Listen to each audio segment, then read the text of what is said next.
If you've been playing Global Rescue and having a blast, but feel like there's still room for improvement, this video is for you.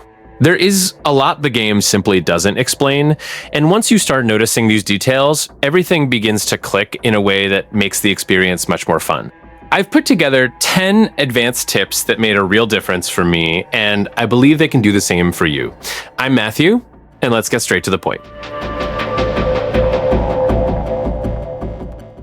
One thing I realized very quickly in Global Rescue is that the game tricks you into thinking the most important thing at the start is to go out and buy vehicles. It makes sense because when you look at that initial pressure of emergencies popping up, the feeling is that the more units you have on the street, the better. However, in practice, I found it much more efficient to hold that impulse for a moment and invest first in the early levels of the research tree. This completely changes the pace of the campaign. The reason is simple. The research tree isn't just for unlocking cool stuff later on. It starts giving you vital advantages right from the beginning. When you prioritize this, you unlock upgrades that make your operations smoother, providing access to better vehicles, increased fleet limits, new specializations, and even area expansion. So instead of just putting more cars on the street and hoping for the best, you start building a truly smarter structure. For me, this is the kind of tip that makes a difference because it improves both the present and the future at the same time. In the short term, you avoid spending your entire initial budget in a desperate scramble. In the long term, you build a much more efficient foundation with optimized operational costs and more freedom to grow without constantly putting out financial fires. I felt that after focusing on this, the game became less stuck, and my decisions started to pay off much more. Since Global Rescue is still in early access, this kind of system is even more important because many people will jump in thinking only about the immediate response to missions. But if I could give one real recommendation to start better, it would be this. Don't treat the research tree as something secondary. It is one of the most valuable parts of progression, and focusing on those first levels early can be exactly what separates an improvised operation from a team truly prepared to grow. If there's one thing I learned the hard way, it's that it's no use having the best equipment in the world if your team is falling asleep on their feet. When the siren sounds and a major emergency happens, every second matters, and seeing your employees dragging themselves through the hallways like zombies because they are exhausted is the perfect recipe for disaster.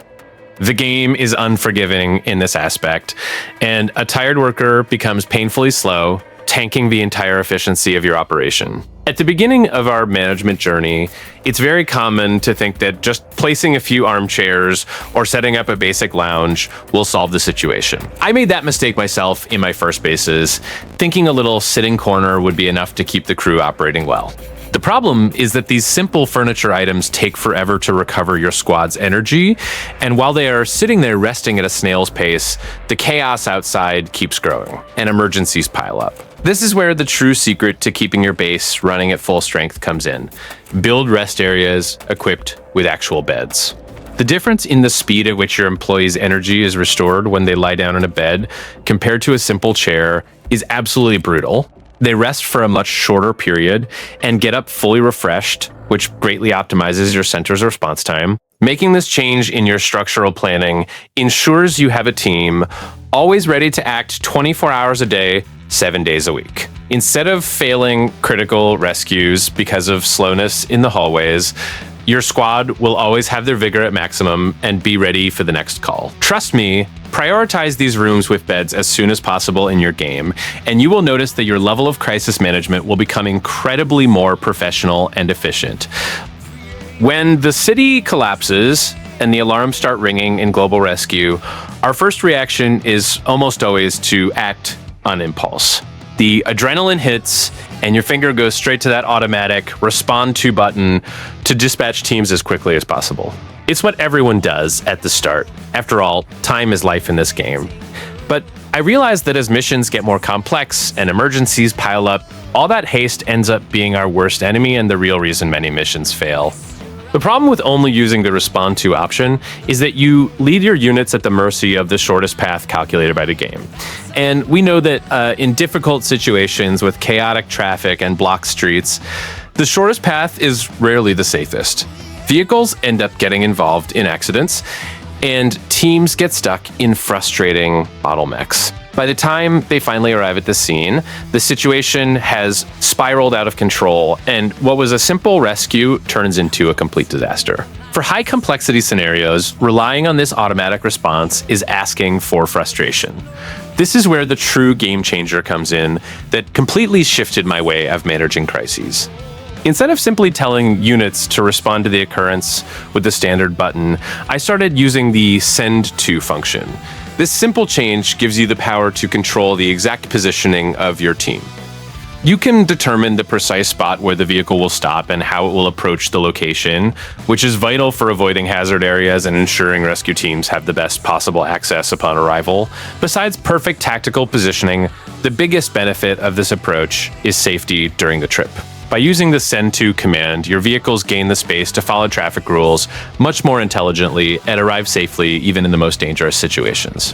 They avoid unnecessary collisions, the team disembarks in the ideal position, and you gain much greater control over the chaos of the emergency. Believe me, taking those extra few seconds to coordinate the exact dispatch of your units will completely transform your performance in the most challenging missions. In Global Rescue, efficiency doesn't start with the mission, it starts even before the vehicle leaves the garage. And one of the best insights you can apply right at the beginning is setting up what I call a washing and refueling loop. The idea is simple. Position your fuel stations and wash bays very close to the garage exits. It seems like a minor detail, but it completely changes the rhythm of your game. The reason this works so well is that dirty vehicles with low fuel lose efficiency during missions. This means that if your car leaves with half a tank or filthy, it will perform below its maximum potential. And in an emergency situation, every second and every percentage of performance matters. A clean, fueled vehicle coming straight from the station is the standard you want to maintain. Beyond performance, there is the matter of professional appearance, which the game takes very seriously. A rescue vehicle arriving dirty at an emergency scene might sound silly to mention, but within the context of the simulator, it carries real weight in how the system evaluates your service. Keeping an impeccable look is as much a part of the operation as response speed. And the most important point, by placing all of this at the garage exit, you eliminate unplanned stops during missions. Your operational flow stays clean, without unnecessary interruptions in the middle of a critical route. It is layout optimization at its most basic level, but with a direct impact on your organization's overall performance. Test this in your next layout and see the difference. You've probably already noticed that the police department in Global Rescue isn't just about patrolling the streets and responding to calls. There is a layer of bureaucracy that most players completely ignore in the first few hours of the game, and it exacts a heavy price later on. Office work piles up silently in the background, and when you least expect it, your patrol officers are stuck resolving paperwork instead of being where they truly matter, on the streets. The problem is that every occurrence, every witness interview, and every traffic ticket generates a bureaucratic trail that needs to be settled. When you play in large cities with hundreds of calls per day, this accumulation becomes even heavier. The detail that makes all the difference is that the game allows you to train employees specifically for this administrative function or hire dedicated office staff, completely separating this responsibility from your field officers. When you make this decision and designate specific people for the paperwork, the transformation in the department's performance is immediate and visible. Your officers stop alternating between the street and bureaucracy, staying 100% available to respond to calls, and the response speed of the department as a whole improves consistently. It's basically the same principle found in real police departments. You don't put an experienced detective to fill out forms when they could be investigating. So if you want to get maximum performance out of your police force, treat this tip as a priority and not something to resolve later. Invest early in this administrative structure, and you will notice that the entire chain of operations becomes more fluid, from the first call received to the closing of the case. It's the kind of detail that separates mediocre management from truly efficient management within Global Rescue. If there's one mistake I see almost everyone making in Global Rescue, and look, I made it myself when I started playing, it's throwing patrol officers into SWAT operations just because they are available. I get it, it seems efficient at the moment, but trust me, you are setting yourself up for failure when truly critical situations appear. The game has a reason for separating SWAT from regular officers, and as soon as you understand that reason, you'll never want to mix the two again. Here's the thing. SWAT agents in Global Rescue aren't just patrol officers with better gear. They are a completely different type of unit when it comes to handling high-stress situations. When you build dedicated, well-trained SWAT teams exclusively for high-risk operations, their stress control is visibly superior, and their performance in critical moments is on another level. Those hours of exclusive SWAT training really make a difference in the game mechanics. The more your team specializes, the sharper and more reliable they become when it matters most. The problem with mixing patrol officers into SWAT roles is that it drags the whole team down. Your patrol officers weren't trained for those scenarios, and that inexperience spreads through the entire unit. Stress levels rise, coordination falls apart, and what should have been a clean operation turns into a mess. You're not just wasting a patrol officer in the wrong place, you are actively hindering your dedicated SWAT agents by placing them alongside someone who wasn't built for that environment. So, what's the right move? Create two completely separate tracks from the start. Keep your patrol officers doing what they do best, traffic stops, day-to-day calls, common policing. Then invest in a dedicated SWAT team and train them exclusively for high-risk operations. It will require more resources at the start, yes, but the payoff when a hostage situation or armed confrontation appears is massive. Your SWAT team will be sharp, low on stress, and ready to perform at their absolute peak because that is all they do. If you've ever lost a mission because the fire truck took too long to leave the garage, you can bet the problem wasn't your team, it was your base layout. This is one of the most common mistakes I see, and it is completely avoidable when you understand one simple thing.